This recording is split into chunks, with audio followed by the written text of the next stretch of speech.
তারপর আমি বলছি আপনাদের মহিলাদেরকে গিয়ে আজকে মেসেজটা দিয়ে দিবেন।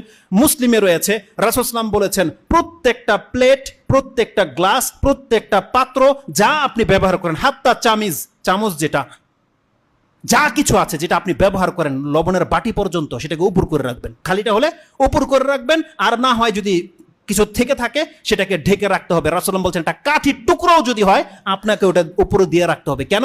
রাসূল বলছেন প্রত্যেক বছরে একবার আকাশ থেকে বালা মুসিবত নাজিল হয়। যদি কোনো পাত্র খোলা থাকে সেই পাত্রতে সেই ভাইরাস পড়ে যায় আর মানুষ আক্রান্ত হতে পারে। এই হাদিসটা মুসলিমে রয়ে গেছে। এজন্য তাদেরকে বলবেন সন্ধ্যা হলে ঘরের দরজাগুলোকে লাগিয়ে নিতে এবং হাত ধোয়া ছাড়া যেন কোনো কিছু স্পর্শ না করে, বাচ্চাদেরকে প্র্যাকটিসিং করাতে বলেন, আর প্রত্যেকটা খাদ্যের পাত্র সেটাকে ঢেকে রাখতে বলবেন। আপনাকে যদি একটা গ্লাস পানিও কেউ এনে দেয় সেটাকে বলবেন যে ঢেকে নিয়ে আসতে।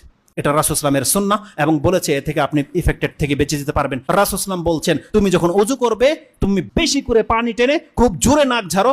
তার মানে কোনো ব্যক্তি সিয়াম নেই, রোজাদার নেই, তার মানে কতটা প্রেসার দিতে বলেছে এই ক্ষেত্রে যে পানি তোমার হলকে চলে যাক, এত বেশি তুমি পানি টানো এবং নাক ঝাড়ো, এটা একান্ত জরুরি। দ্বিতীয়ত রাসূল সাল্লাল্লাহু কি বলেছে, যখন কোনো ব্যক্তি ঘুম থেকে ওঠে সেই জন্য তার হাতটাকে পাত্রে সরাসরি না ডুবিয়ে দেয়। কেন? কারণ তুমি জানো না রাতে তোমার হাত কোথায় ছিল। তার মানে আমাদেরকে কি না জানানো হয়েছে আপনি বলেন। এইভাবে বহু কিছু দিক নির্দেশনা রয়েছে। যেহেতু সময় চলে গেছে, কিন্তু আমার খুব একান্ত ইচ্ছা ছিল যে কিছু গুরুত্বপূর্ণ কথা থেকেই গেল, এটা হয়তো যদি কোনো ব্যক্তি প্রশ্নের মাধ্যমে জানতে চায় সেটা বলে দেব, অথবা আজকের বিষয়টা ইনশাল্লাহ বাসায় যদি আমি পারি রেকর্ড করে আমি নেটে দিয়ে দিব, যাদের প্রয়োজন দেখে নিতে পারবেন। আল্লাহ যেন আমাদেরকে বোঝার এবং সে অনুযায়ী আমল করার তৌফিক দান করে, এবং এই সমস্ত বিভ্রান্তিকর বিষয় থেকে আল্লাহ যেন আমাদেরকে বাঁচার তৌফিক দান করে, আমাদেরকে যেন আল্লাহ সুবহানাহু ওয়া তাআলা দ্রুত তওবা করে তার মুখী হওয়ার তৌফিক দান করে, এবং যেই কোনো মুসিবত আমাদের জীবনে আসুক না কেন আল্লাহ যেন আমাদের জন্য তাতে কল্যাণী রাখে, আমাদেরকে যেন আল্লাহ কাফেরদের মতো বিচার না করে, আমাদেরকে যেন আল্লাহ সুবহানাহু ওয়া তাআলা পাপ মুক্ত করে, এবং আমাদেরকে যেন পরকালমুখী